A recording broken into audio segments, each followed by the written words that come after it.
Hello, everybody. Welcome to the stream. We're finally back after a short hiatus. I had to last minute move, but it was ended up being a good thing because now I'm in a nice office space with hopefully decent internet. So we'll see today how good the internet is. But yeah, got to move back closer to the family and not too many hiccups. Was able to just pick my stuff up and bring it here. So anyway, other than that, let's get into some feedback. First, I have Sanjana, and then we have Kane. And then, if nobody else wants feedback, I may do a demo in Unreal Engine, or I may play Kana. I don't know if any of y'all have seen that it's come out, but I worked on that game. I've been playing through it this week, so if people have stuff to look at, I can look at that. If people want to see Unreal Engine demos, I can do that, or I may just play some games. So let's see here. 2 old class 3 shots, some polished notes or notes how to make them better. Thank you, Alan. Yeah, I was really happy with the way it plays. I did most of the cinematic stuff, but I didn't do a ton on the game side, although I did do all of the heavy damage and death animations in the game. I wasn't really a part of like any of the playthroughs or anything like that, so most of the game stuff was all new to me, and it was really, really fun to get to see all that come together with the story side that I kind of did. So that was fun. It was really, really cool. Yeah, it's so surreal because I've had other projects come out to the public before, but not on this scale, and it's just really trippy seeing your stuff like as YouTube thumbnails and posted on headers and people talking about the shots that you do. And I was just watching like a Twitch stream and somebody was watching a cinematic that I did, and I was like, oh, goodness gracious, that's 25,000 people are watching this. So yeah, it was a fun experience, a fun project, and all I can say is that I hope Ember does another one because I'd love to be a part of it. But other than that, there hasn't been a whole lot going on aside from I may be, hopefully, fingers crossed, starting a new job in the next month or so. So keep an eye open for that because it'll be a cool job open update. So anyway, let's get to the feedback. Let's go to screen share, transition. All right, so I'm going to take a look at these. I haven't had a chance to look at them yet because work has been crazy, but I will take a look. Oh, nice. I'll have to check him out after the stream. But let's take a look at these shots. I haven't looked at them, so you're going to see my raw, unfiltered thoughts. And hopefully I can give something useful. Can you guys see this okay? Is the playback good? Nice.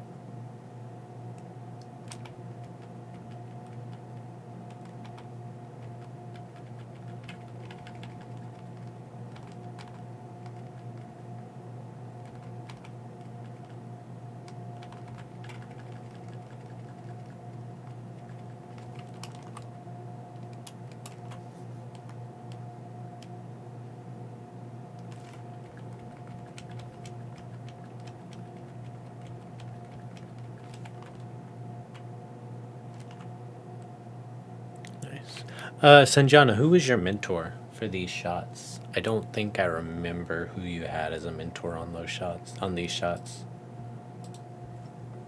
Let me look it up real quick. Curious, because it looks like a certain mentor, but I just want to double check.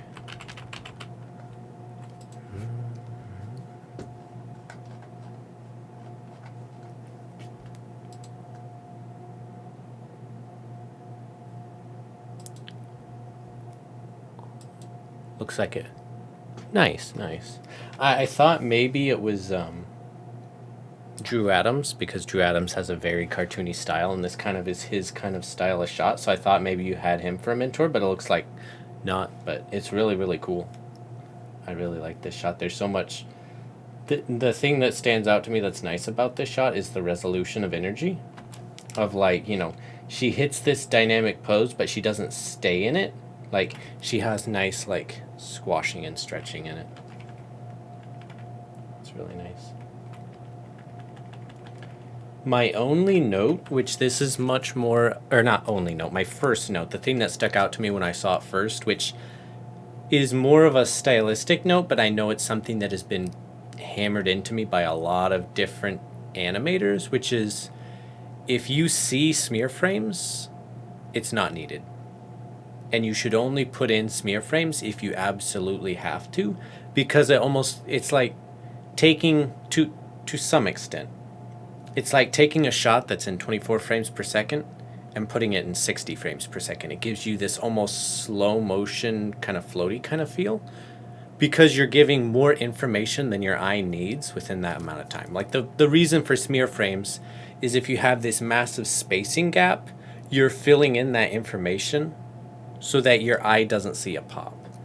And the thing I'm noticing with this shot, which again is more my personal style opinion, is I'm seeing a lot of smear frames that don't have to be there, and it's becoming distracting to my eye and almost slowing down the nice snappy timing that you have. Otherwise, without anything, would feel a lot more snappier, right? So like, I'm watching through.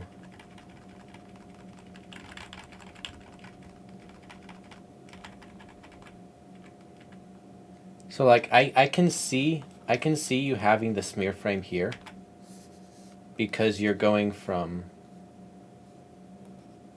can I consider sketches? Link these.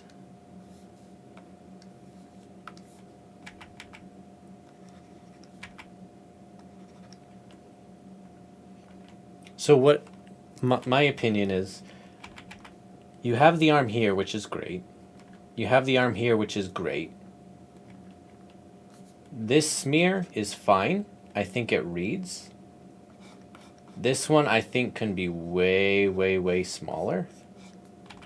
And this one here should be way, way smaller. But it should also be a lot higher. So I think the arm should be here and the hand should be normal size.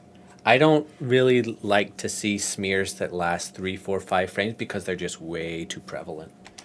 So if you have normal hand here, and the spacing is tighter, that's going to make it a much snappier move.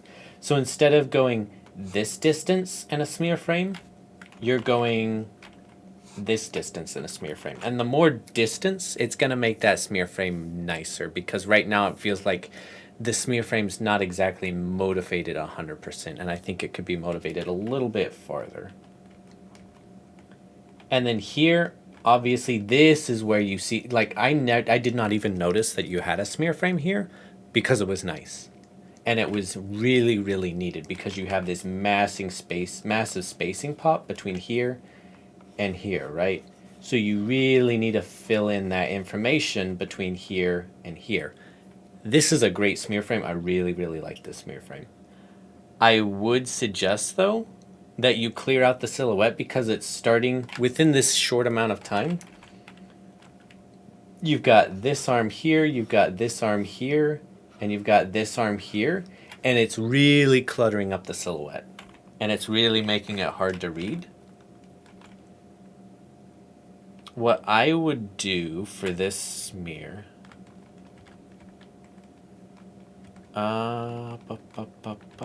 okay. So the arm that's behind is going to be going here next, right? So it's on this here, and then it's right here, right? So we don't need to go farther screen left, because it's not really going to, it's really going to go left, it's going left, left, right. It could just go left, right, right. And so I would think about putting this arm here, farther out in silhouette.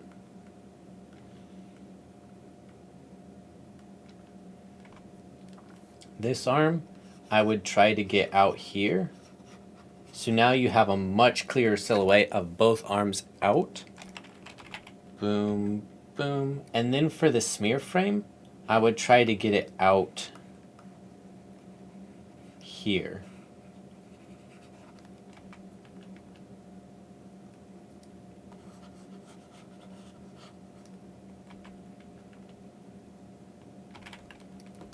And then for this arm here,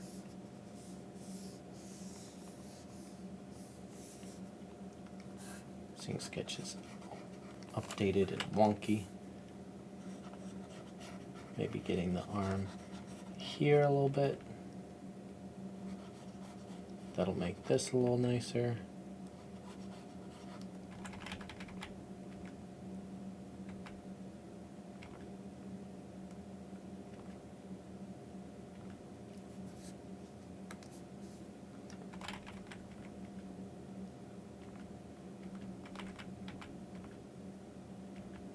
Another thing you have to think about when you're talking about smear frames is that it still counts as spacing.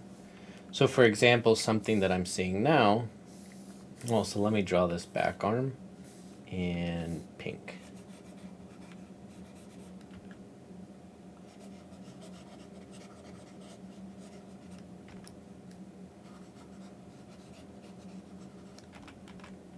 There we go, now I can keep them straight.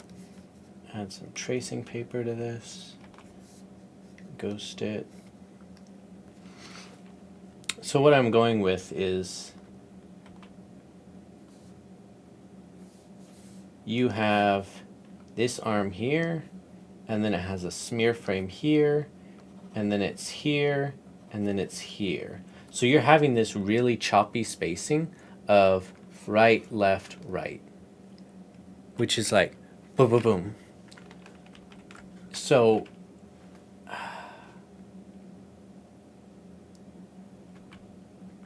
I might, it's tough because it's a smear, but it needs to resolve.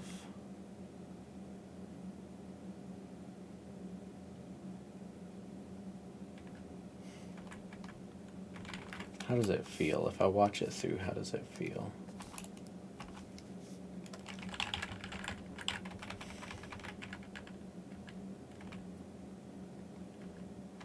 It feels poppy to me. So what I might end up doing is trying to get this arm even farther out than I said before. Green, where's the green, please?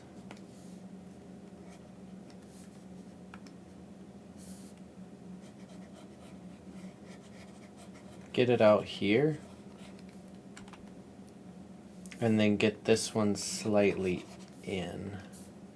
So more like here. That way, in terms of spacing, rather than getting this right, left, right spacing,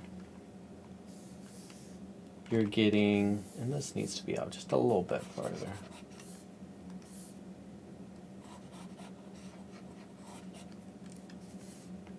You're getting here, here, here, and here.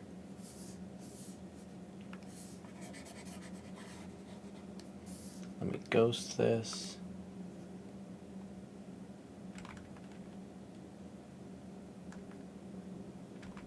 This can go in still just a little bit more.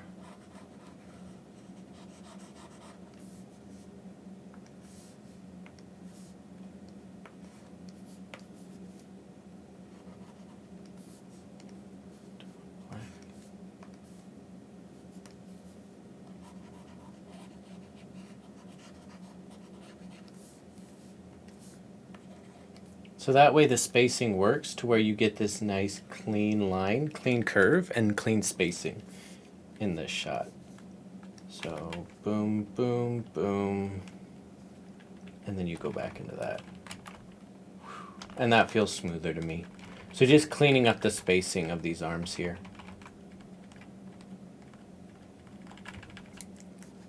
And then going through.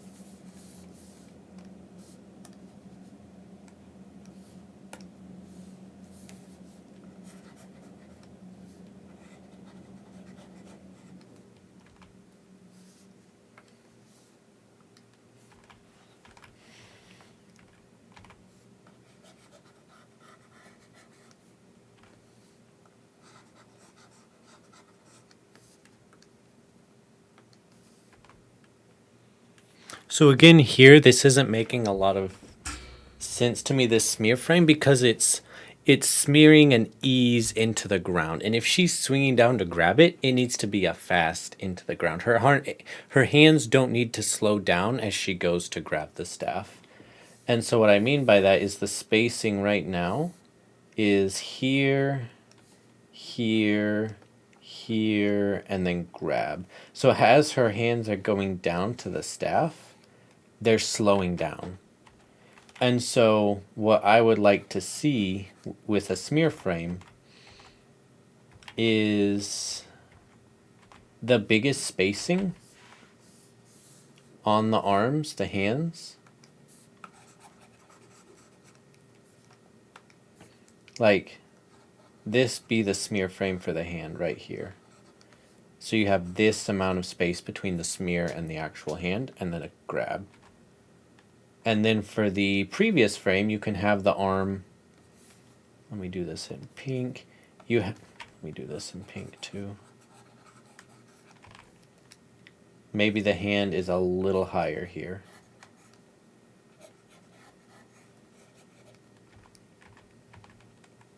And then here.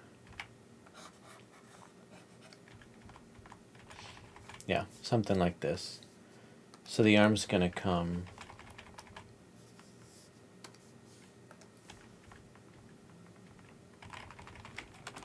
Yeah, this makes more sense to me because then you have the biggest spacing right before she grabs the staff.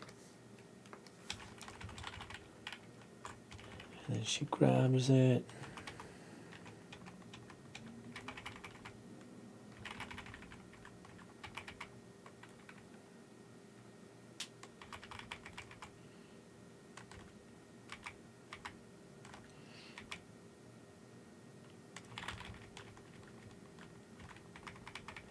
What I want to see with the staff, you're going to probably have to cheat this, is a little bit. We'll see how much.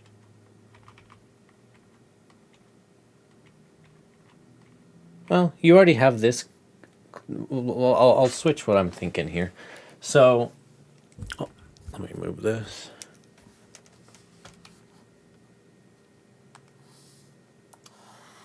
I'd try to cheat the angle of the staff. So right now, she's picking the staff up, and it feels like it's kind of wobbling the angles you have the staff as she comes up. And it would be nice if you just have this angle and then this angle as she comes up. And so what I mean by this...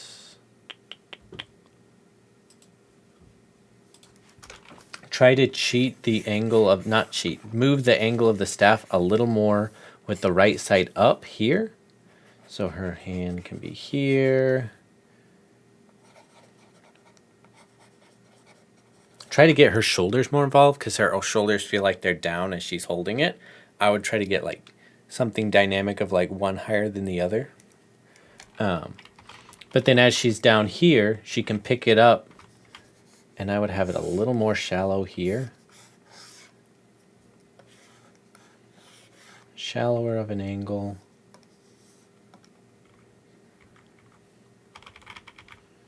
So here, I would still have, I'd have tilt like this.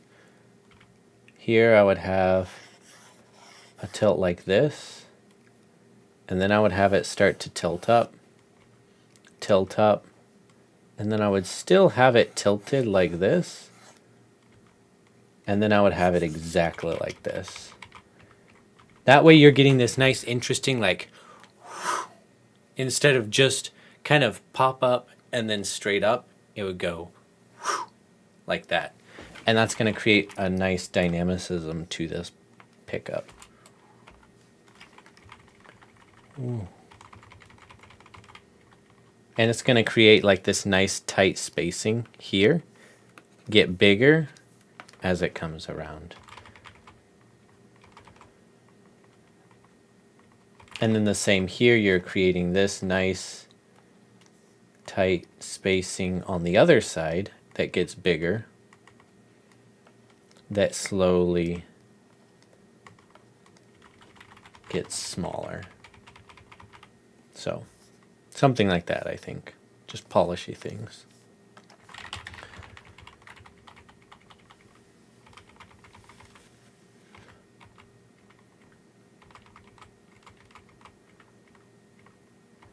I can see a smear frame here. I think this is fine.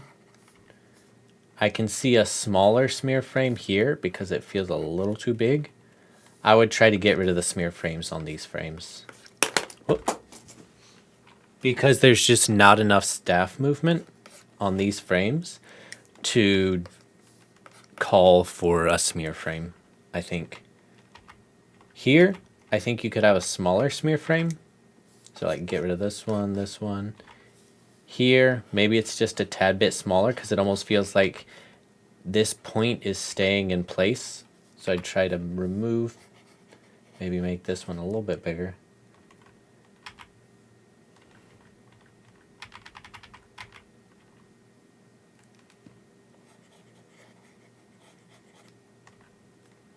Smaller. And I would try to have it gone on this frame.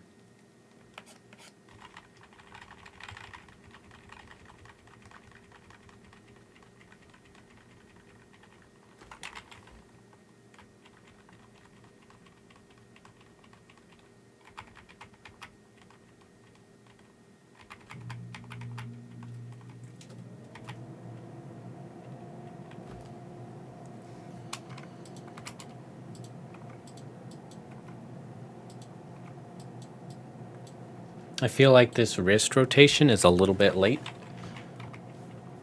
You got this here. You got this here.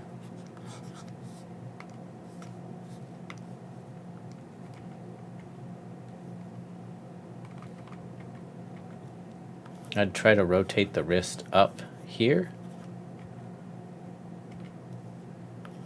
Get this here. And then get this here.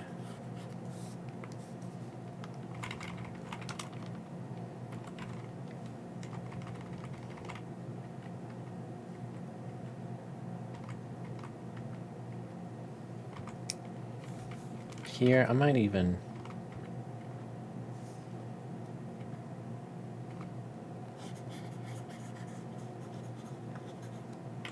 Yeah, that's terrible.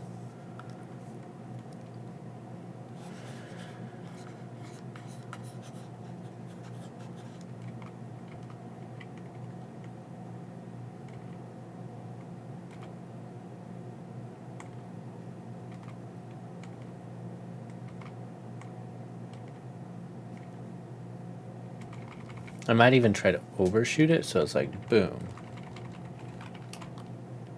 Something like that. And I might take another frame to resolve it.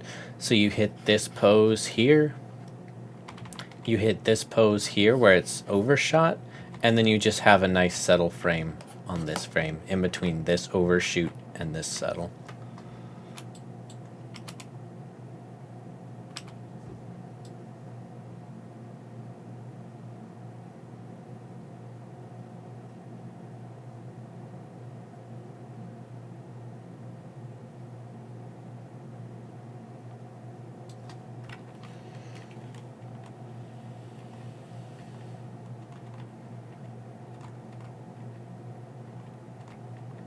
I would try to fix the leading leg on this frame, because right now you're having this leg up, this leg down, which is great.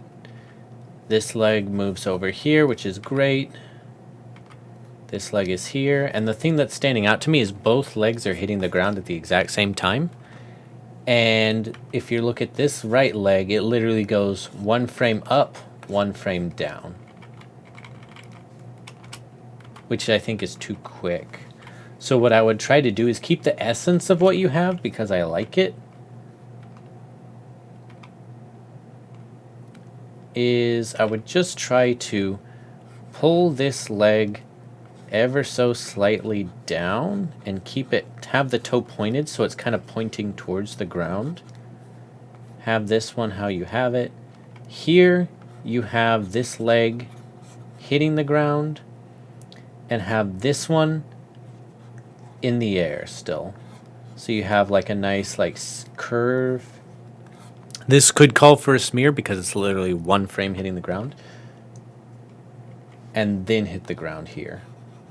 So it's almost the exact same pose. You're just inferring that both feet hit at different times.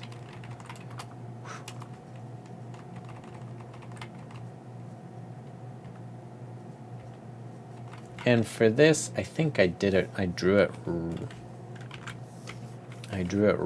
I drew an overshoot, and that's not correct. I mean, heck, if you even wanted to, you could just have the toe pointing and hitting the ground and then sliding into place, right? Because they can both hit at the same time. That's fine because it's a super big motion, a ton of motion. The only thing you have to worry about is that both feet don't hit their final position at the same time. So even if both feet touch at the same time and one foot takes longer to slide out, that's going to infer offset in the motion. Hey, Brandon. Thanks. My camera's still a bit whack. I don't like it at all, and it's kind of making everything dark, which is making my green screen hard to deal with. But I got some really rad light bulbs. They're super cheap, and they have 4 million colors in them. So like rather than buying an Elgato light or key light or something like that, I just bought 2 cheap lamps that I can clip onto the back of my setup. And then I just literally Bluetooth connected the light bulbs themselves to my phone, and I can control color, brightness, whatever I want on these light bulbs. They are amazing. And they're like a tenth of the price of an Elgato light. So kind of a cool light setup. I'm still playing around with it, trying to find a correct light setup. But now that I have some cool lights, I'm going to get a third one so I can put it behind me as like kind of a rim light, fill light, something like that. And then I'm going to work on getting a nicer camera because this one's a bit low resolution for me.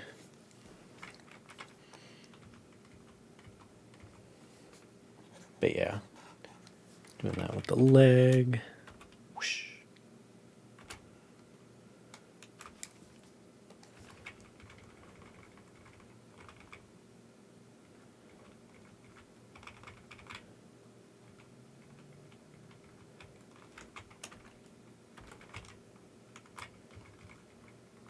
So one note about this section here, I like the concept of it, of she's like there and then she's like, what? But the thing with like the performance side of it right now, she goes, what? Right? And that's good because she's leading it with her eyes because she sees the thing and that causes the rest of her body to react. But as soon as she gets her body into like this squashed position, her body starts leading the head, and then it feels like her head is just overlapping based off of what the body's doing. So it's like, she goes like, what is this? And then she just kind of like, what? Right? Instead of like, she leads the action, and then she still leads the action coming up as well, if that makes sense. So basically her head needs to lead going into this overlap and coming out of the overlap. So like, this is good here. This is good. This frame is good of like the squash. But here she needs to start to come out of it, right? Her head is here. The squash is good. So, like, you need to have this frame a frame before. So, like, her eyes... Obviously, this is exaggerated.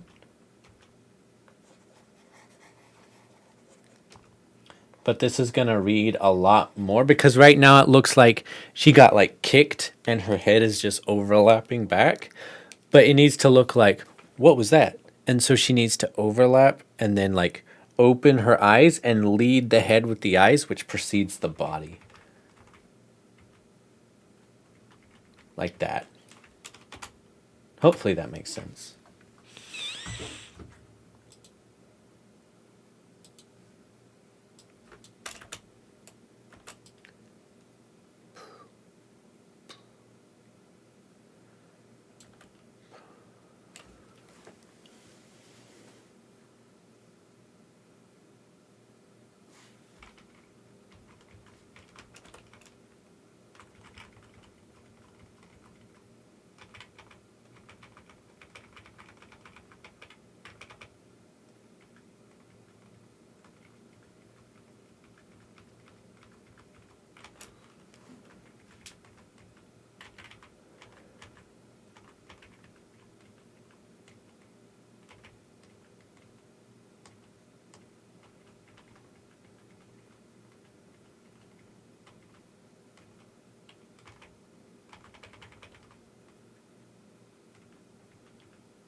Again, I tried to do the same thing with the feet here. So like if the feet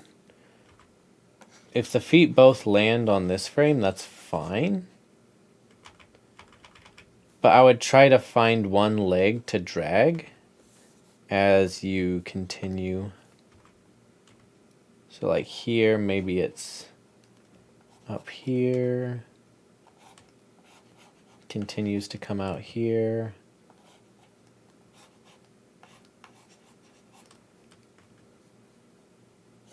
And maybe you have it back here on this frame.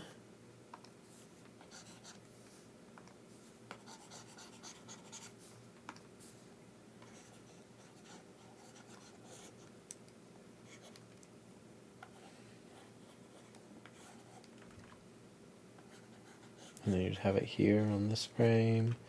And then here, I think you could push this.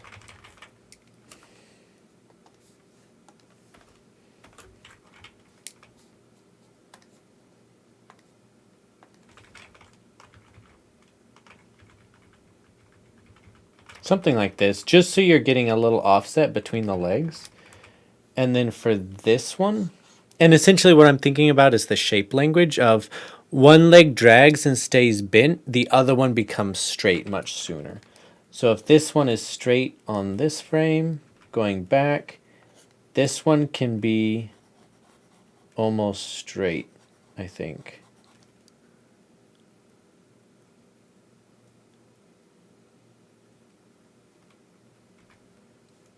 And then this one can be here. This can be here. So the right leg is just leading by being a little more straight.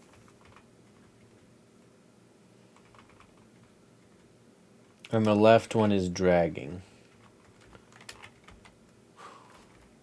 I think that'll just help break things up a little bit.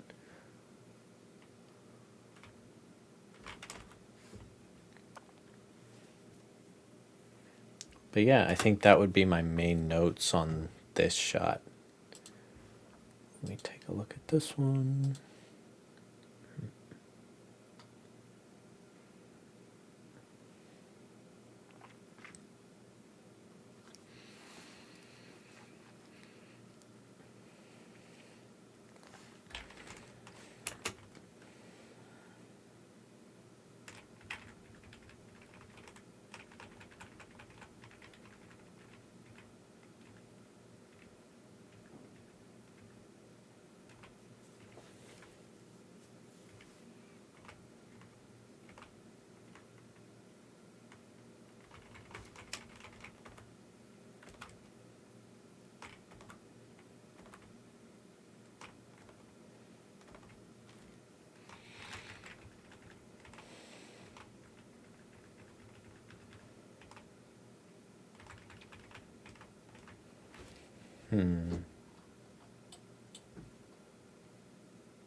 Color picker.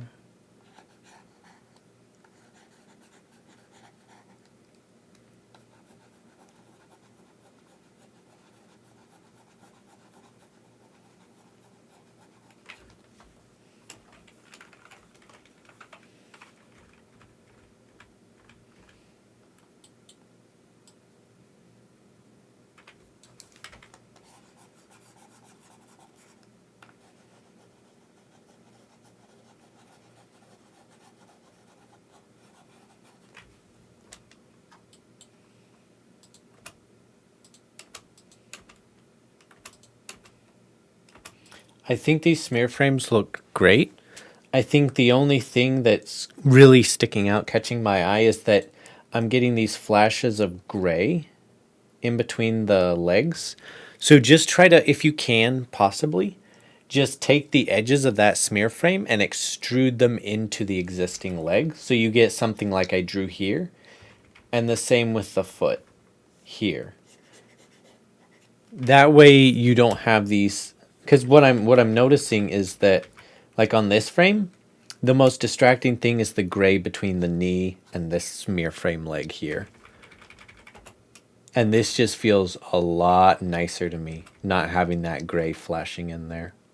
So I would just, that's a simple fix, something that I think would be really nice.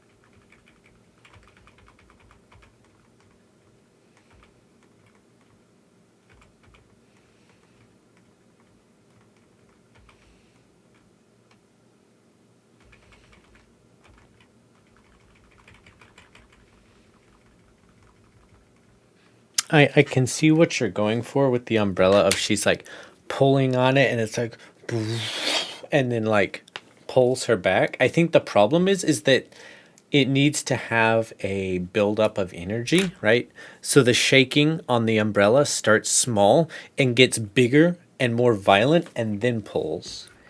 And what I'm noticing here, if I'm just like watching the colors, right, is it's like it's here, and then in one frame it pops over here, and then it pops back over here, and then it's kind of just, it feels like it's just kind of like popping around. What I would try to do is, let me see here. Maybe I can. What I would try to do is I would just try to start like with small circles of like it's getting blown around because it's the wind pushing on the umbrella, which is causing it to move this way and that. Try to start out small and then just get bigger and more violent as it gets pulled. As it gets pulled this way, right? Because I think it's almost there. It just, it needs to be less poppy because it's popping right and left over one frame sometimes, which is a little distracting. And I think these shakes need to build in size. So they start out smaller and they get bigger because right now they're kind of starting out big and then you get some smaller and then some bigger again. I would just try to properly build that energy before it gets pulled away.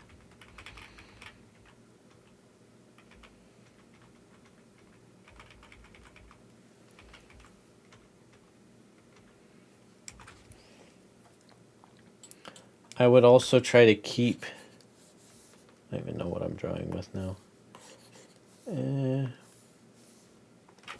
Purple.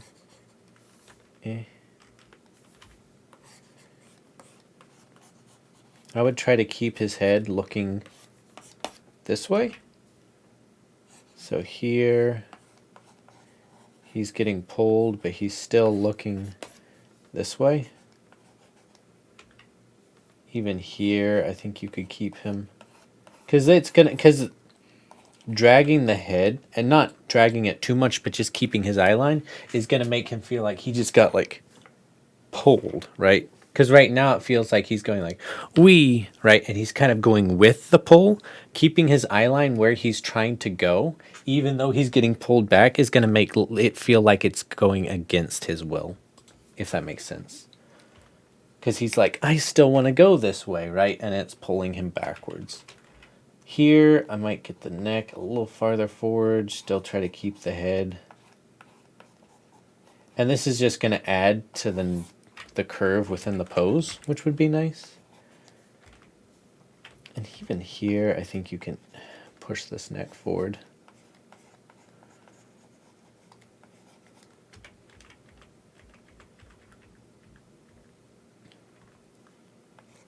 And then here, I think, is whenever it's like, oh, it just takes him away. And so you kind of have to, you don't have to sell that struggle anymore. So here, maybe it's a little bit.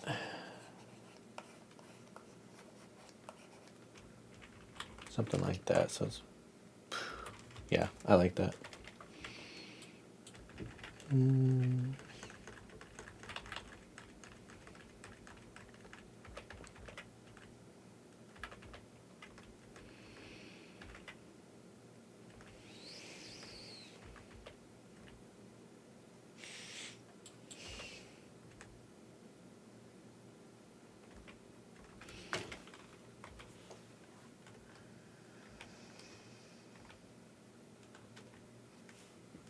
I would try to bend the back leg a little more like this.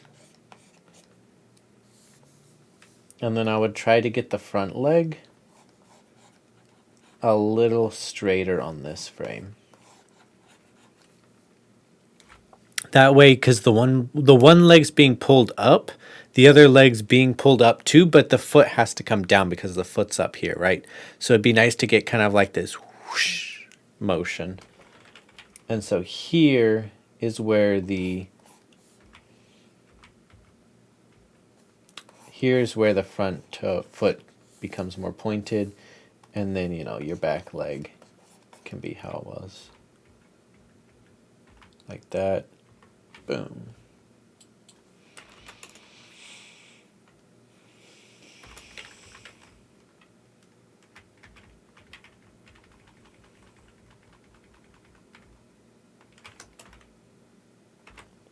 The hips feel a frame late on this motion. I really like this like slump down. The hip motion overall though feels one frame late. So if you could, right now, it feels like it hits its extreme right on 48. Try to make it hit its extreme right on 47. And then it settles. It settles on 51. I might even try to make it settle on 49, but definitely settle on 50. Because right now, it's just feeling very disconnected from the rest of the body. Because the rest of the body, the hips should be driving what happens with the rest of the body, right? So he's up here, and then he comes down, right? His hips should go boom, as it goes like down, right? Boom, right? And right now, it's like boom, that. And it's feeling very delayed and very disconnected from the rest of the slump.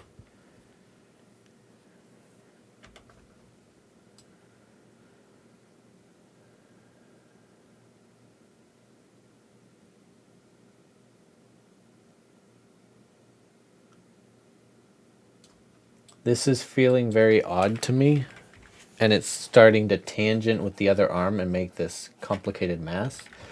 If he's going to grab the umbrella, right, whoosh, and you're doing this super cartoony smear frame, it doesn't need to ease into the umbrella, which is what it's doing here, right? You've got this spacing, this spacing, this spacing, this spacing, and then this spacing. It's easing and going very linearly into the umbrella.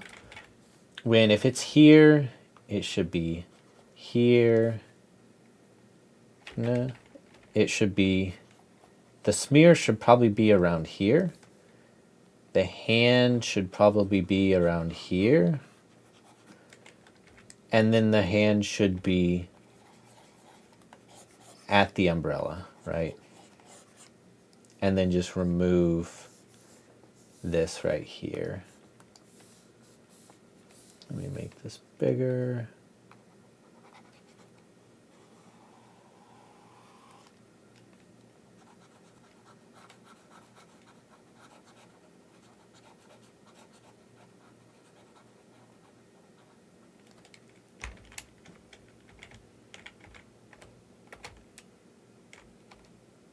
To me, this feels 800 times better. And it's not distracting me. It was really distracting me every time I saw that flash of the hand, the frame before the umbrella. And this makes the energy go into the umbrella, which makes it feel more frantic, like he's trying to grab on, and it feels really snappy and appealing to me.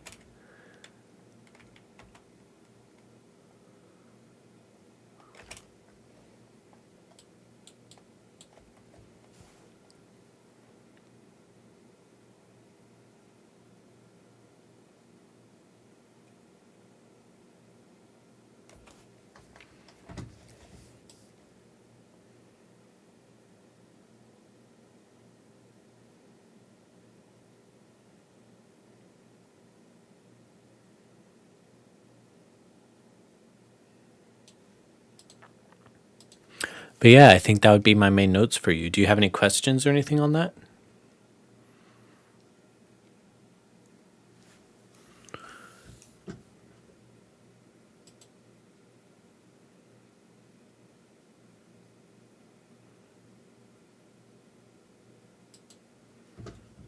Me. Hey, no problem. These look really, really nice. It's just a couple style things and then just polishy stuff that I think you can add to just really plus it to the next level. So next we have Kane. Let's see. Feel major notes. Better. Hey, no problem. It's good enough to start applying. Sean's last crit.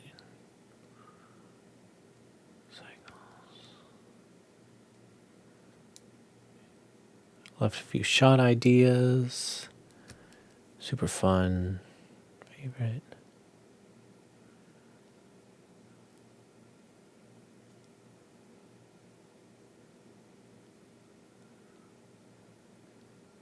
Scene.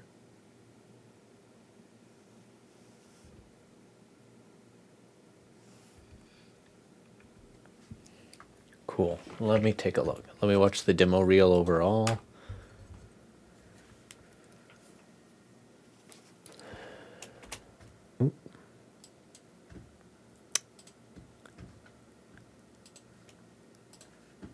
There we go.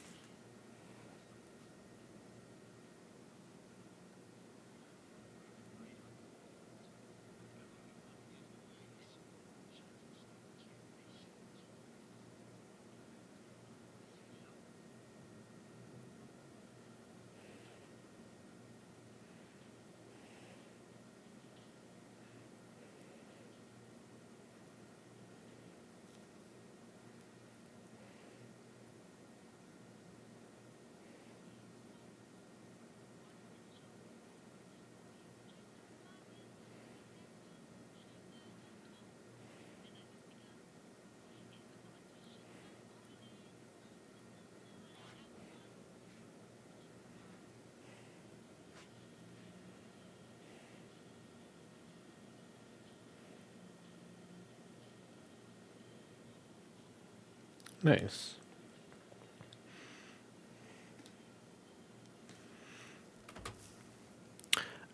Kane, I had a question. Has Sean looked at your overall reel and given you feedback on what order to put the shots in yet?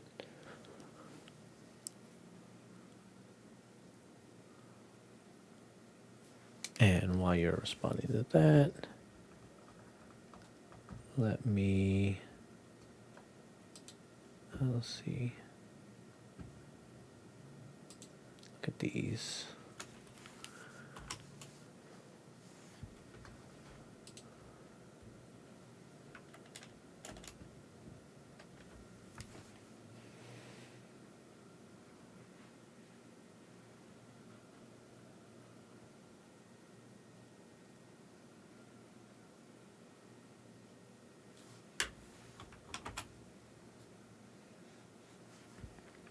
Okay, so on the orders, I think there's a lot of different opinions on this. My opinion is put your best shot up front, which I think this is your best shot. So I think it's good that you have this one up front. I am not sure on.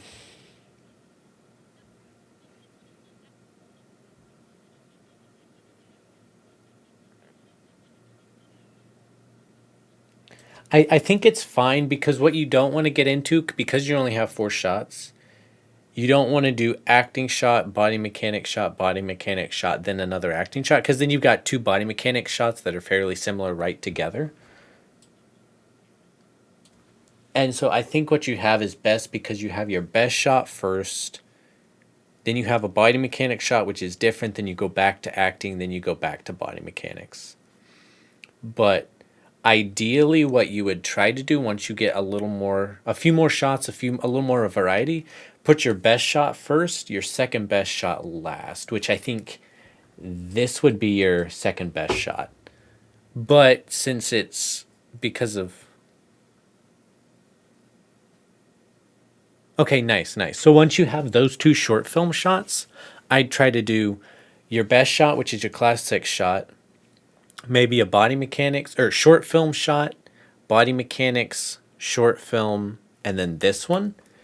And I would probably remove this shot off and keep this one.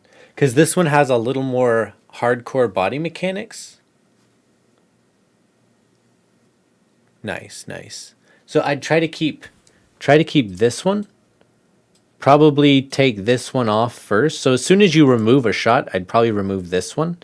Keep this one, put the 2 short film shots on each side of it. So you have acting shot, short film, body mechanics, short film, and then your class 5 shot. That way you're ending with a really strong acting shot as well as starting off with one. But let's go ahead and let me finish listening. But as for the question, I forgot you had the question of, are you ready to start applying? Yes, 100%. You're never too soon to start applying. Now, yes, you do want to have a decent reel. You want to have a solid compilation of acting and body mechanic shots. I think you have that, so you should really start applying and trying to build on top of it as well. Because you never know when you're going to get a break. You never know when you're going to get your shot. And so the only way you can guarantee that you get a job as soon as possible is if you apply. Because I've known people that were super, super, super talented that just didn't get great timing, and it took them a while to get into feature, get a job at a studio because the market was full. I know other times there were students that may not have been quite ready talent-wise or skill-wise, but they got a job because a ton of studios were hiring. And so I think with your reel, it shows that you can animate acting, it shows that you can animate body mechanics, and you can do them well. So everything you add onto this reel is just adding to that. And right now, studios are very, very hungry for animators. A lot of it's more on like the mid-range, mid-level animators that they're looking for, but they're looking for a lot of juniors too. And I know a lot of people that are getting their very first break in the industry right now. So I think now is just about the best time you can to start applying, and I think your reel is perfectly fine to where you have a good shot at getting a job. So let's go to, I'm going to listen to the audio, and then I'm going to read the scenario and try to put it through my head to see if it's clear to me before I read the synopsis.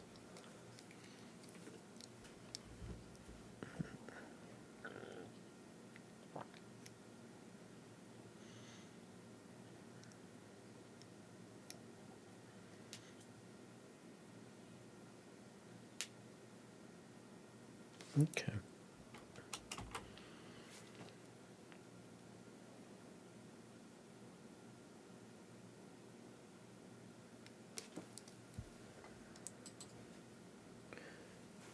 Aquarium is tapping on an octopus tank.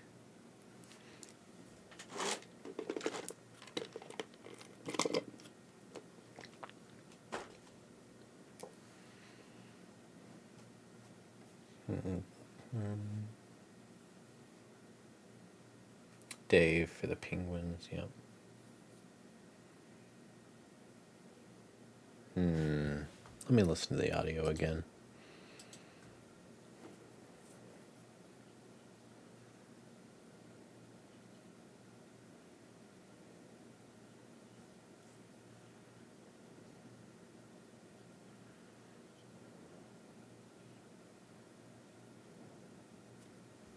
Okay, let me listen to the other ones, look at the other ideas, and then just kind of go over them in my mind.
I think the idea I like the least would be this one, just because it's fairly straightforward, it's fairly normal, or basic idea of like a guy doing an action and then he finishes the action, right? There's one before this as well, in case you missed it. Are you talking about this one with the octopus?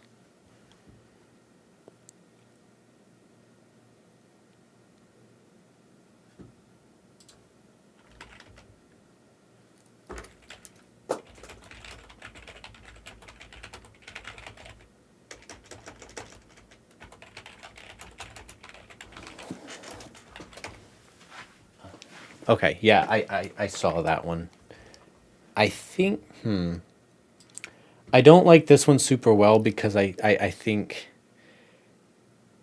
there's no nuance to the idea, right? There's no personality to the character. It's just generic weightlifter lifts a weight and gets happy. And that's the problem I see with a lot of pantomime assignments is it's just normal guy doing normal thing and changes emotion, right? There needs to be specificity to it. For example, you can have chef is cutting food and he accidentally cuts his hand off and he freaks out. That's a normal assignment and he's like, oh, he's happily cutting food. He accidentally cuts the hand off. He becomes upset or scared. If you wanted to make that better, you have, oh, here's an overconfident chef and he's trying to show off to the people off stage or just watching him. You know, it's like one of those kitchens where people can watch you cook. And he's brand new to this and he's just like trying to cut as fast as he can. He's got his eyes closed. He's smiling. He's like, look at me go. I'm cutting this. And then he cuts it off. And not only does he cut his hand off, but he's also scared of blood. And he faints at the mere sight of blood. So he cuts his hand off and he's like, ah, oh shoot, blood. And then he passes out, right? That's adding specificity to the character, which will change the outcome of the situation you put him in, right? And so, for example, if you're talking about a powerlifting competition, let's see. Maybe this dude is really timid, really scared, and he doesn't like getting out in front of people.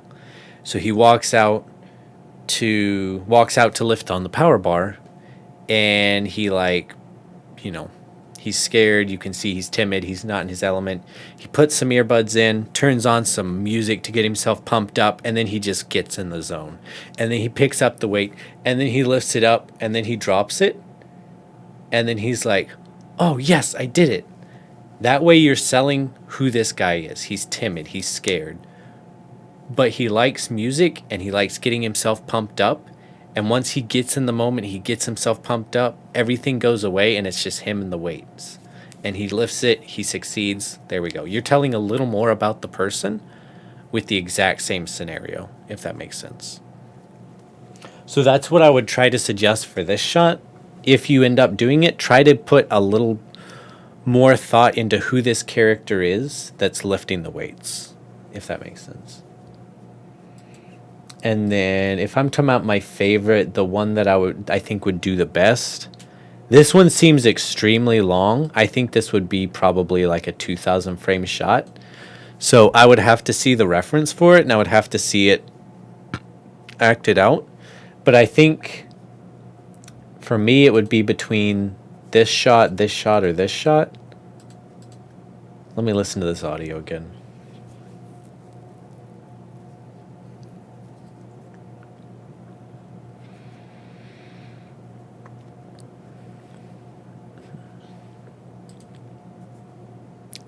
I think I definitely like the audio for this one better because it gives you way more room to play with what's being said. Also, I think my audio's not playing through. I just now remembered. Hold on one second.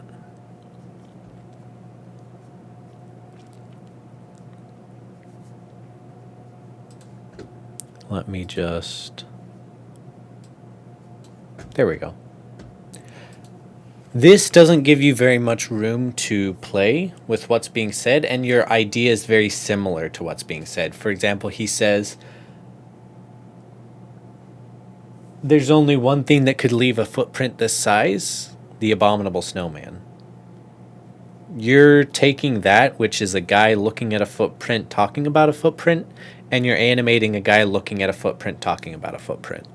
So it's very one-to-one on the nose of what's being said, which doesn't give you much room for creative expression and coming up with a super nice dynamic idea. So for me, I feel like you can have way more room, way more fun to like play out what's going on and what's being said with this one because it's a little less specific of what's being said.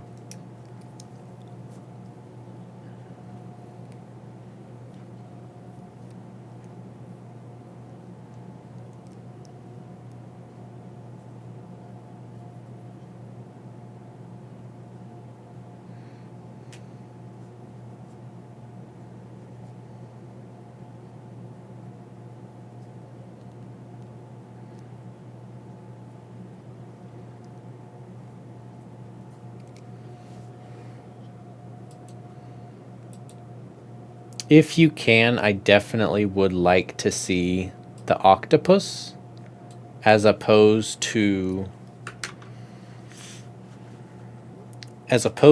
the cat. I think it's a lot more funny to have the octopus. And if it's flexible enough, which I think I have this rig, I've never played with it though. I think it would be a lot more fun to see the octopus. And then, let me watch this again.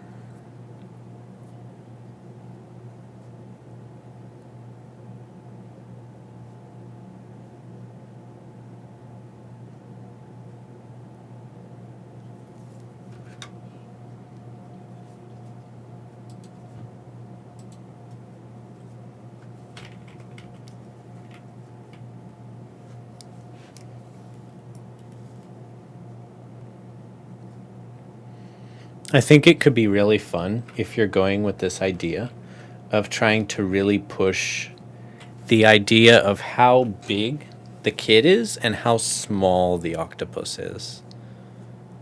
And playing with that dynamic of he's talking really tough to this kid. This kid really doesn't care. He can't hear him. He doesn't know what the octopus is trying to say, but the octopus is just trying to talk as much trash and smack to this kid as he can. I think that can be a really funny dynamic. And I think you could really play around with, like,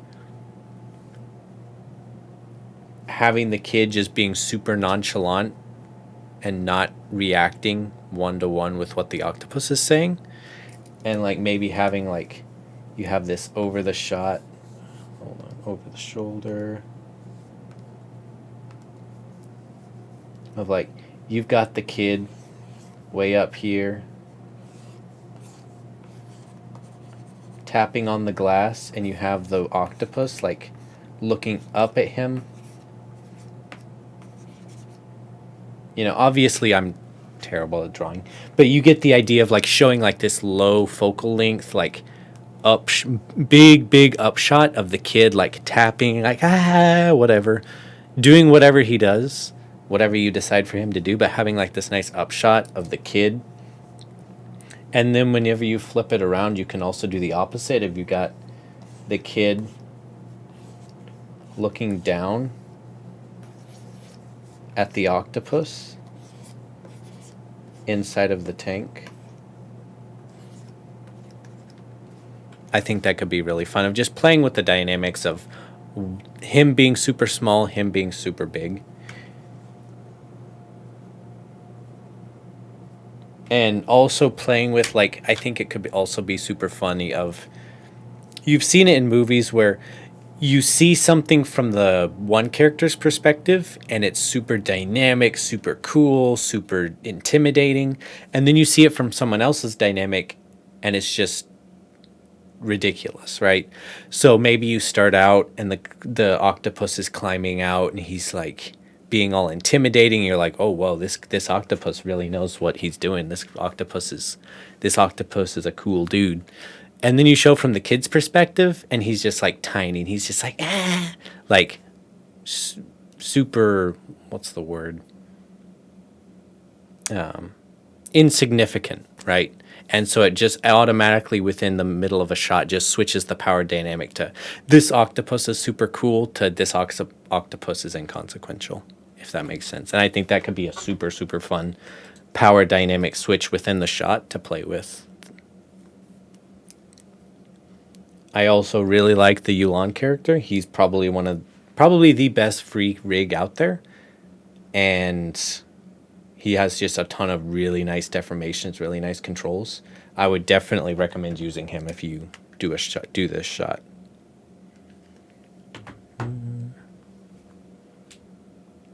But yeah, do you have any questions or anything on that?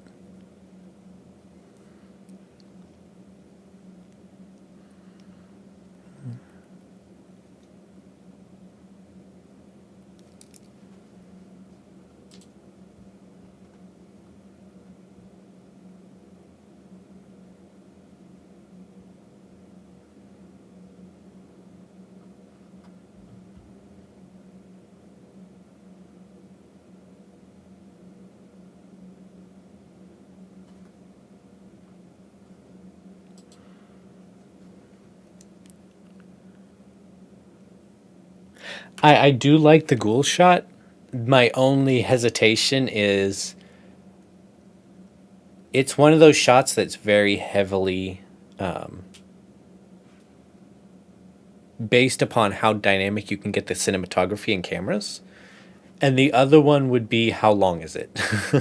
So if you came to me with a really nice layout pass on this shot or some really nice reference and it was maybe 300 frames, 400 frames, even 500 frames, I'd be like, this is a cool shot. Go for it.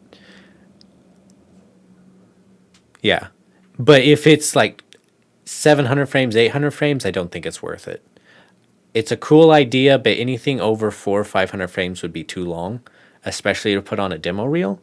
And then it would be nice to really get a couple really nice passes on the cinematography and the cameras before you got into animation, just so that you make sure that everything's working together with the cuts and the movements and all of that kind of stuff. So I do like the idea. It'll need quite a bit of planning before you go into it. And I'd need to see how long it was before I was like, yeah, this would be an amazing idea. But I do like the concept of the idea, if that makes sense.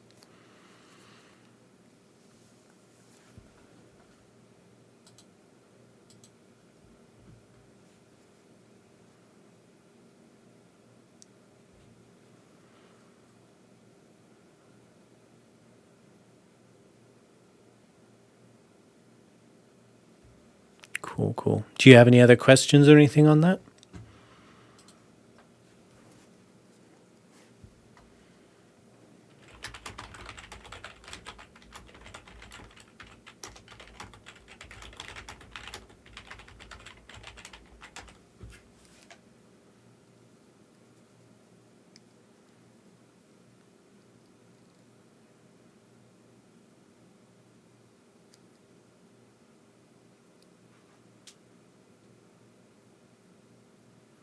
Cool, cool. Yeah, I think you should go for Angel of Death first, get reference and all that on that one, and then after you're done with that one, go to the Ghoul shot. But I think the Angel of Death one could be really cool, and if you get reference and a layout for the Angel of Death shot, that'd be awesome by next week, and I could give you some feedback on that. So cool. If anybody else wants some feedback, I'll be opening up for extra critiques right now. Let's see.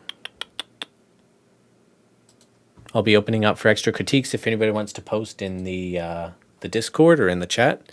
If not, I may do a little 10, 15 minutes playing around in Unreal that I've been wanting to do for a bit and call it a night, unless anybody has any questions or anything like that.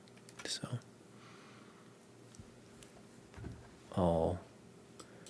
while I'm disconnecting my tablet and everything, I'll leave it open for critiques, and then I'll open up Unreal.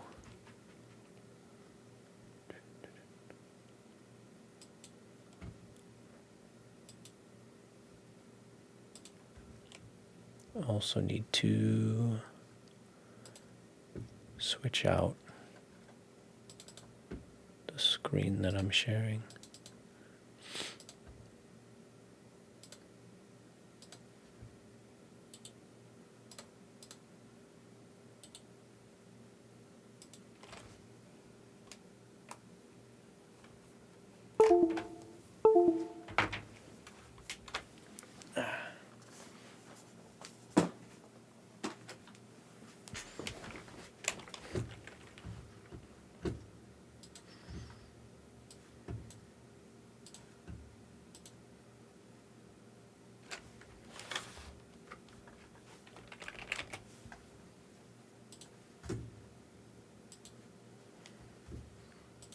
All right, so what I've been doing last 3-4 months as just a side project is I've been playing around within the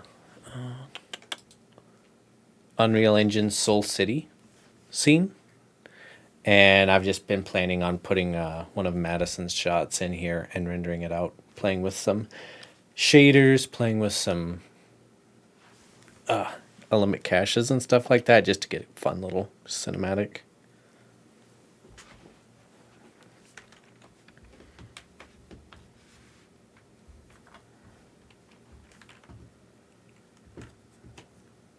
Gonna load up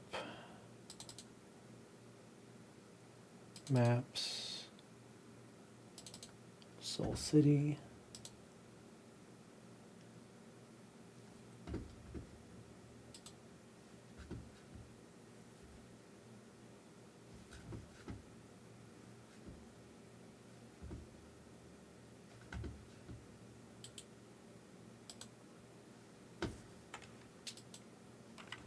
Okay, so for anybody that hasn't ever opened up Unreal Engine before, this is a incredible program.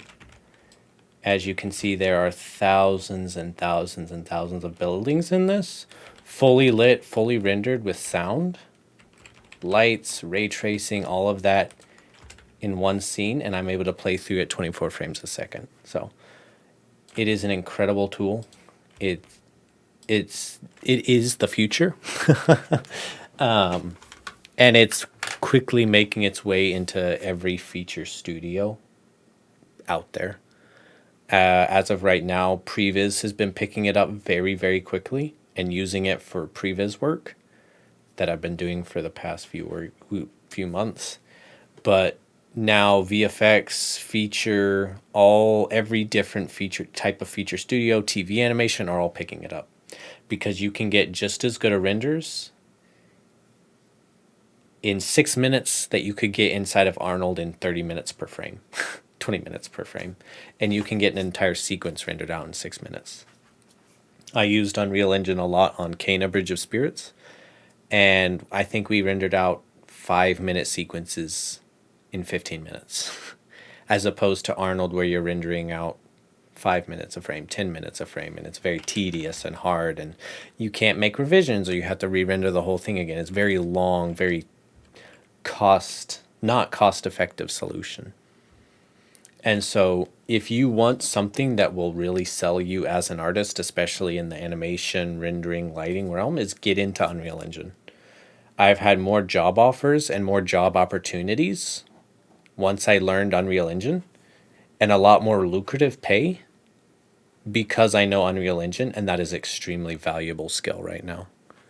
Right now I'm in Unreal Engine 5. I used 4.26 I used 4 for Kena. I used 4.26 for work, but 5 is just a little fancier, and I don't know. I just like 5 a little bit better because that's what I learned it on. So, but I set up a simple camera sequencer, which I can show how I did that. I haven't set up shaders or anything for this yet, but I guess I can show that right now. Remove. I think I have a blank Maya.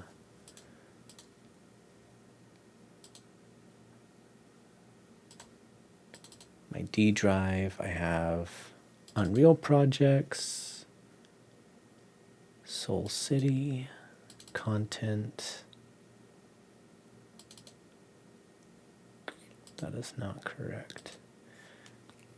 Maya, here we go. Soul City, scenes.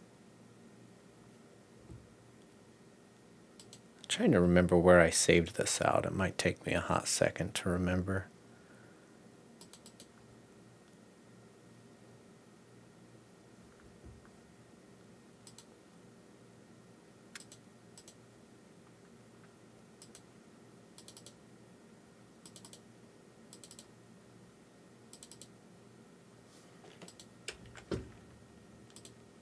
Open scene.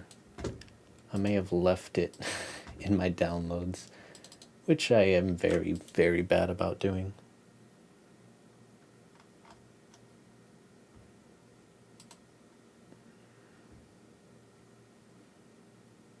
Oh, here we go. Okay, I found it.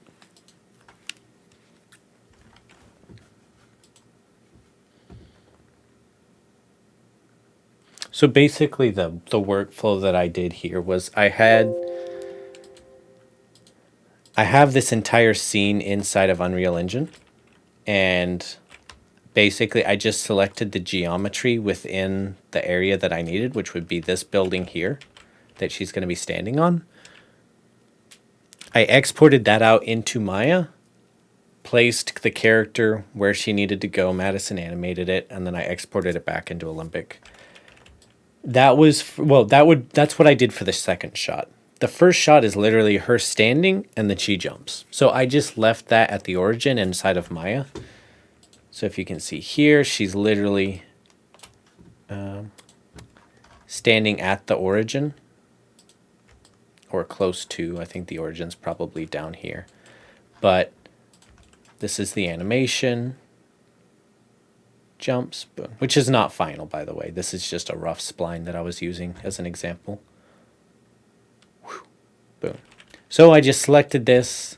I went to cache, Alembic cache, export selection to Alembic. And then I went into Unreal Engine. I created a level sequencer, which I have as Selena Soul City. I can go ahead and delete this because I deleted it. And then I went to wherever I exported the Alembic cache. I'm going to go ahead and put this, if I can, dock it. Never mind.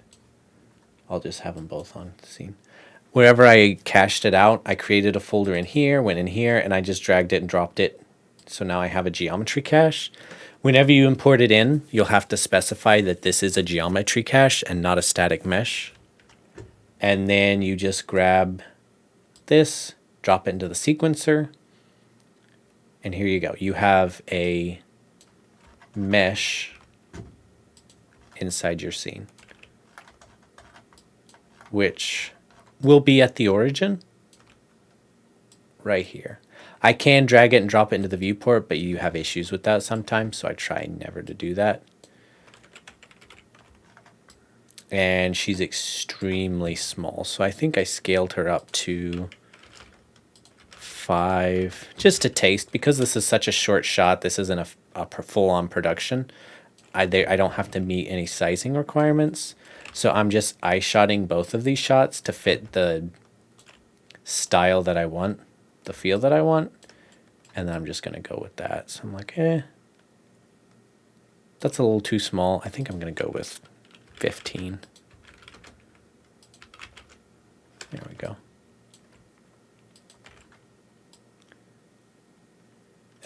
Too big.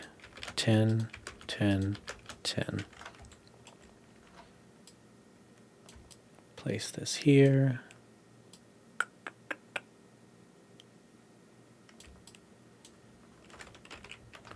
And here we go. She's a little bit too...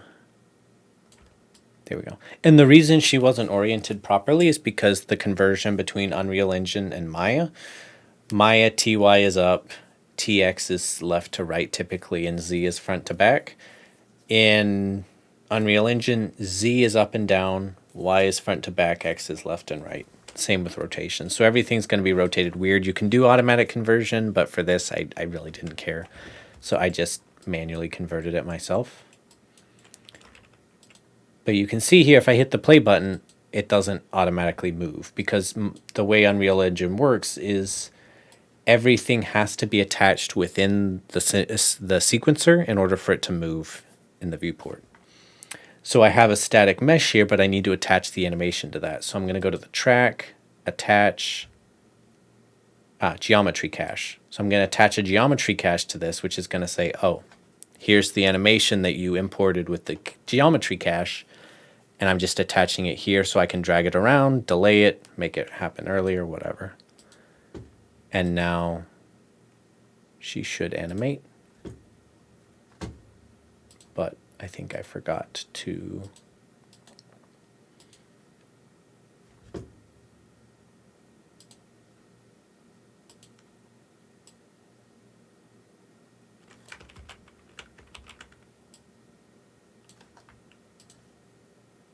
extend the timeline. There she is. Whew. So I'm going to rotate her just a little bit.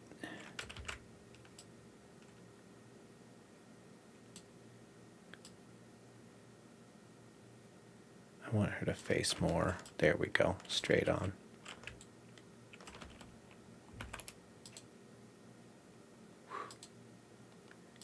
Still, she's not perfectly straight to camera that I'd like. Go.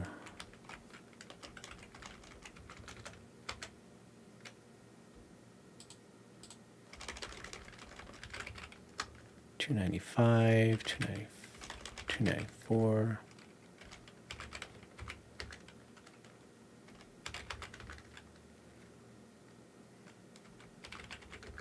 There we go.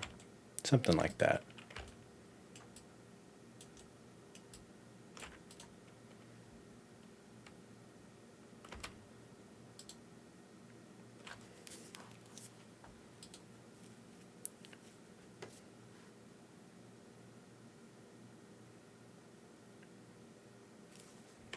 clipping a little bit at the peak here. So I'm going to pull this up, which I also have a camera created in the sequencer, but I don't think it's exactly what I want.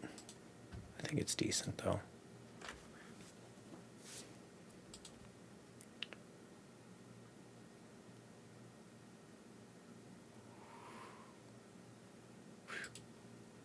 Because I scaled her up a little higher, she's now coming out of frame here.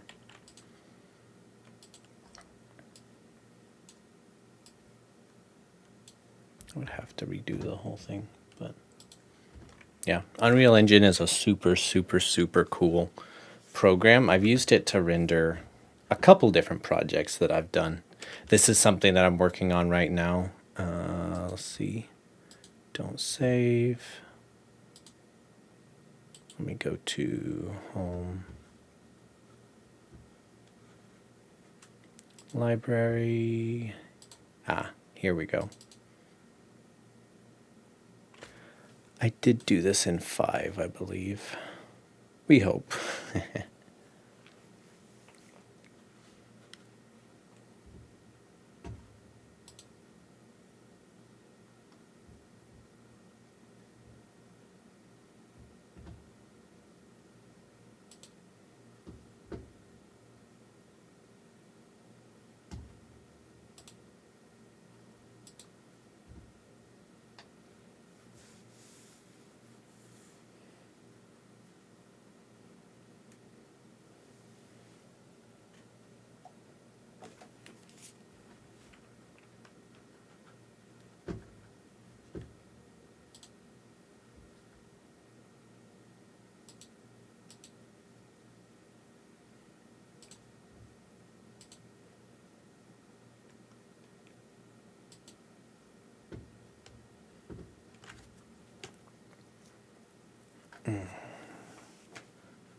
Strange that it's taking this long to open typically.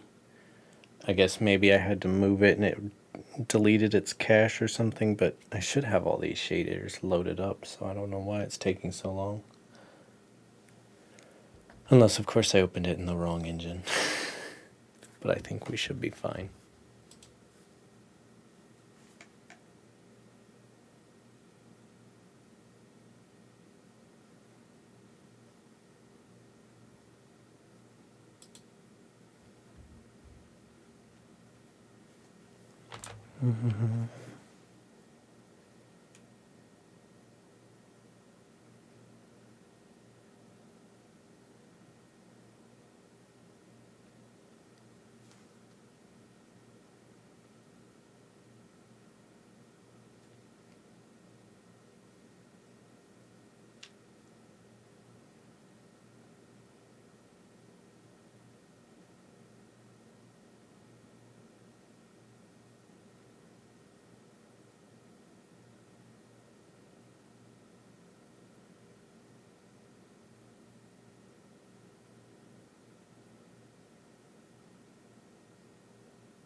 This is taking an incredibly long time.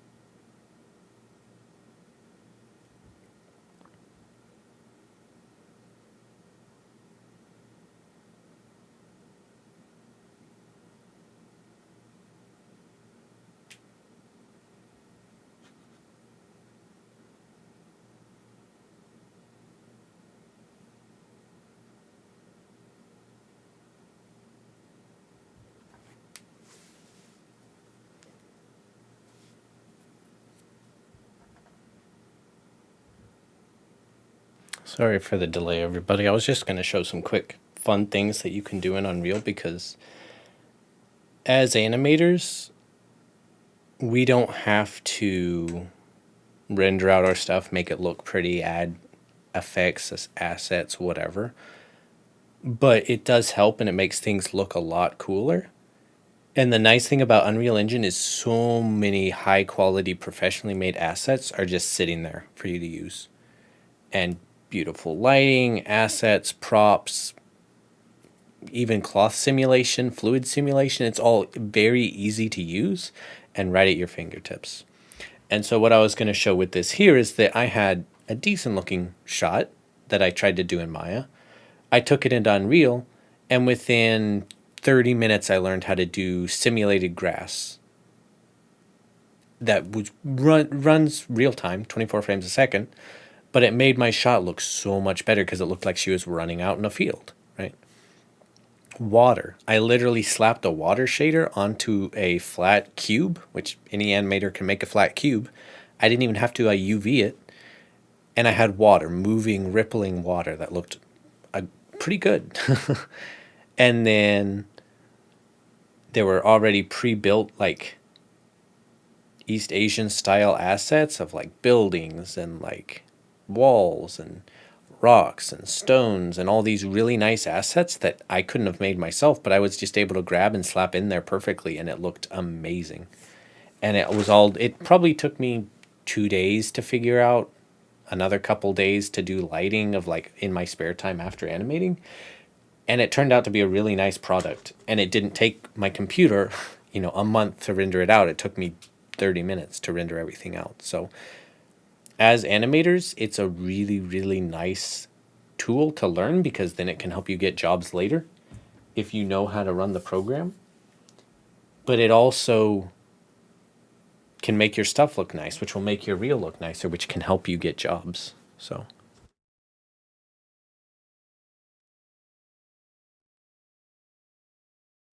hopefully this will start opening up in a few minutes and I can actually show you guys what I was going to show.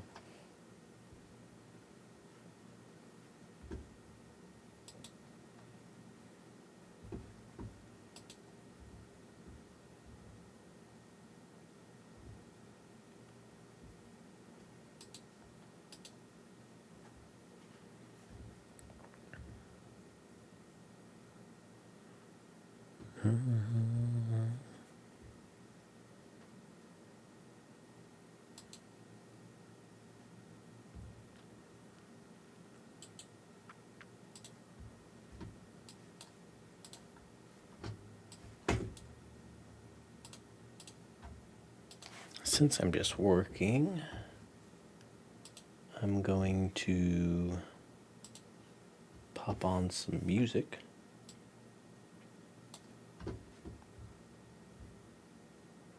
I believe so. Let me check.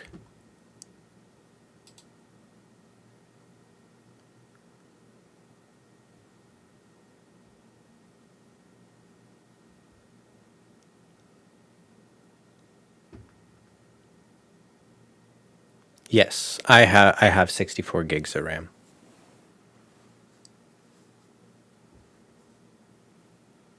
Hopefully you guys can hear this music now.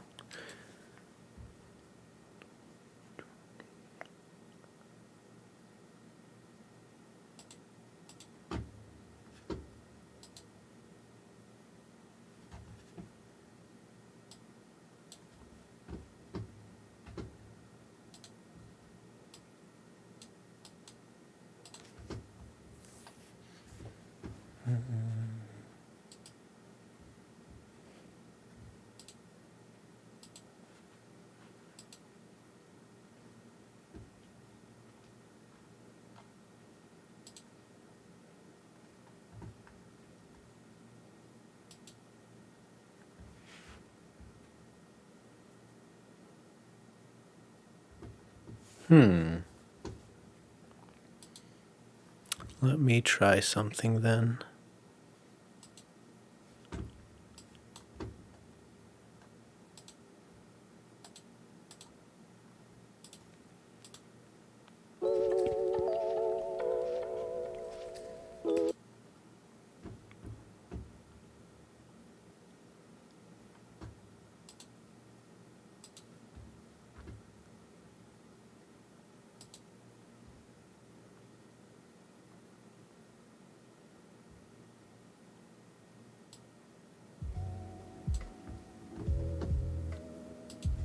How about now?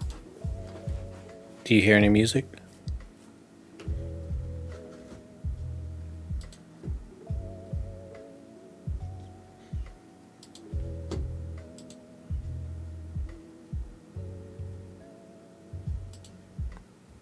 Nice. I'm dumb. I just had the wrong output muted.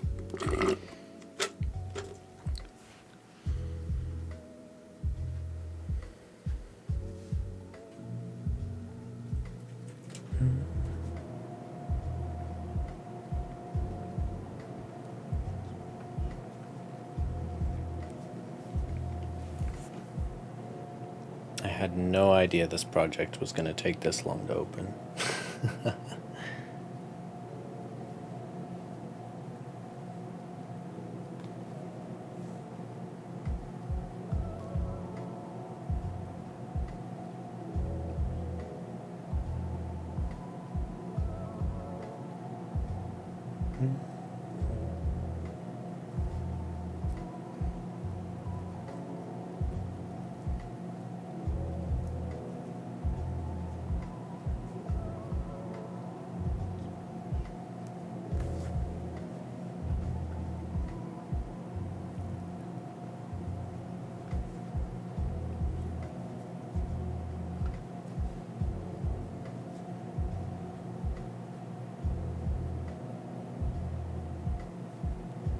Not for the music that I'm using. This is all copyright-free YouTube music, so it should be fine. That said, I'll probably wake up with a DMCA strike tomorrow. No, I'm just kidding. All the music that I'm using is what is it called? NCS sounds, so it's non-copyright sound music. So you shouldn't have any copy strikes on it. Hopefully.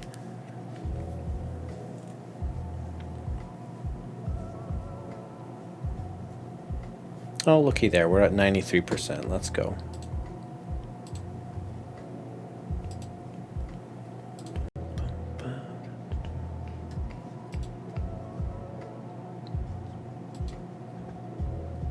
Aha, here we go.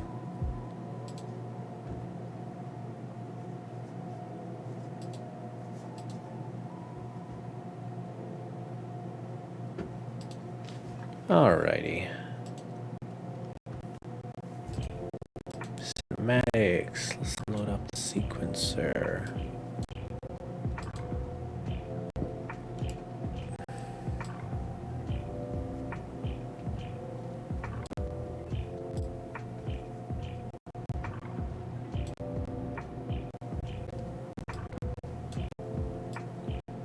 For some reason, the textures are not on my building. That's weird. Okay, so this is what I have with the Ninja Shot, which you can see still plays relatively fast for having full rendering done on it. As I say that, it crashes and burns. But what I wanted to show was cinematic viewport. Let's make this unlit. There we go. Let's come out of the camera. Okay, so I don't know what's going on with this project and why it looks so weird with no textures on. Unless the textures are starting to show up. There we go. Now they're starting to show up.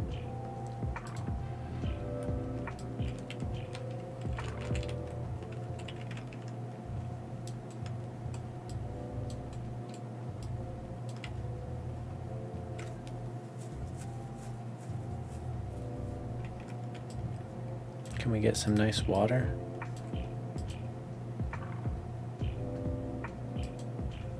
But what I wanted to show is that, for example, this ground plane right here was all I had. And I went into Substance Painter and I created a crappy looking, 2D texture that went on top. And, it did its purpose. It did what it needed to. If I'm looking at it here, like, You know, it looks like grass, but it's not great. I took it into Unreal Engine, and within 15 minutes I had something that looked like this, which looks, I think, pretty dang nice. And all I literally had to do was, I had my landscape. Where's my landscape? You got scenes, ground. Here we are. Here's my landscape. So I basically created a Maya landscape, which would be right here in the Activate Landscape tools. It created just a regular old plane, and then I just went in and I sculpted.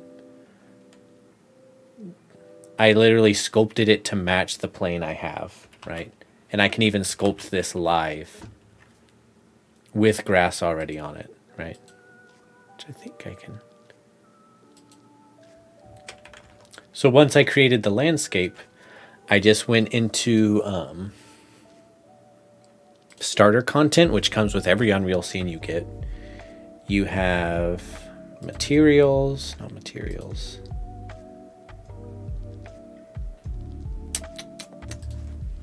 Grass. Textures. Why don't I just look and see?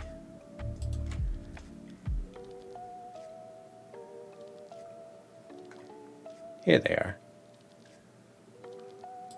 These material instances. And so what I did was, once I created my landscape, I just went in and I created an instance, which is just hundreds of thousands of different types of grass that I can add together. So if I go to ground, grass instance, here we go.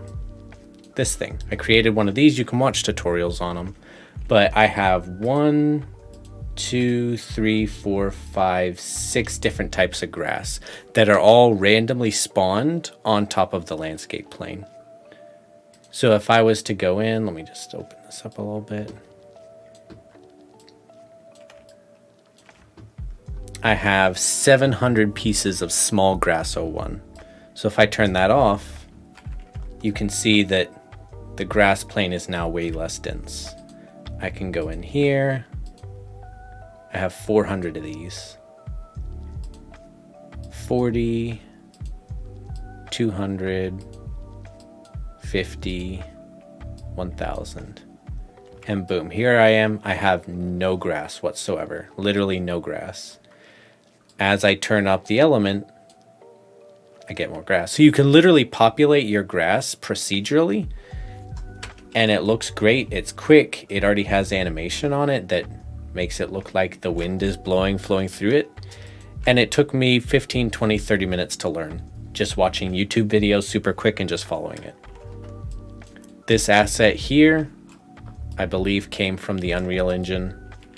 Let me get out of the, there we go. I believe this came from Unreal Engine, pre-made props. These trees, this rock.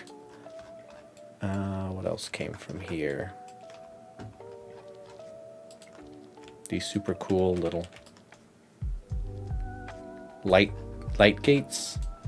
And then lighting in Unreal Engine is just as simple. You just got lights, drag them, drop them in, real-time rendering. So this probably took me Intel chip. I prefer Intel over AMD because unfortunately most programs are designed to do more power with less chips. And so it's at some point with AMD, you get to so many chips that programs just won't use them all to process. So I'd rather have half the chips with twice the power than twice the chips with half the power. And so that's why I use Intel chips over AMD. But long story short, this took me probably a week to learn all the different bushes, grass, all that different stuff. Don't save this. Let me just go to my Vimeo page to show the final product.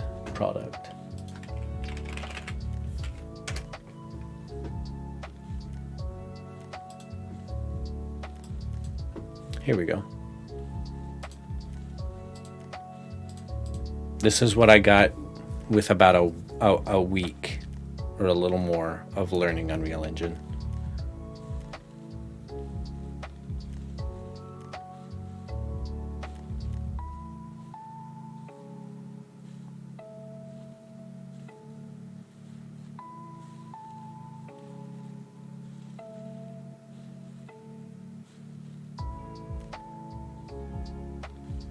So like, it's not perfect, but it's way more efficient, way better than I could do with Arnold.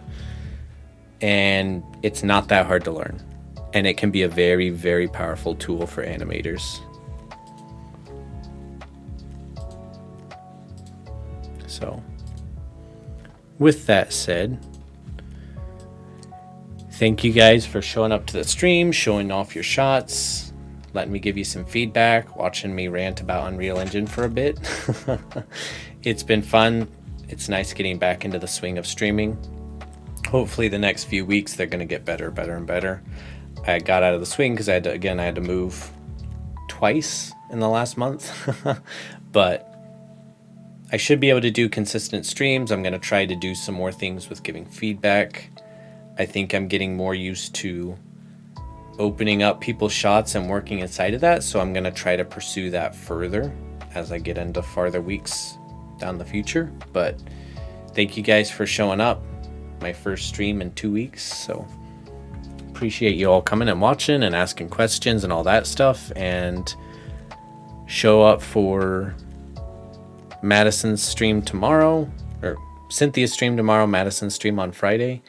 And then we'll be taking a break from interviews on Saturday, so we don't have anybody to interview Saturday, but I believe we'll have someone the week after that. So keep an eye out for that. Show up to the next 2 feedback streams, and I will see you guys next week.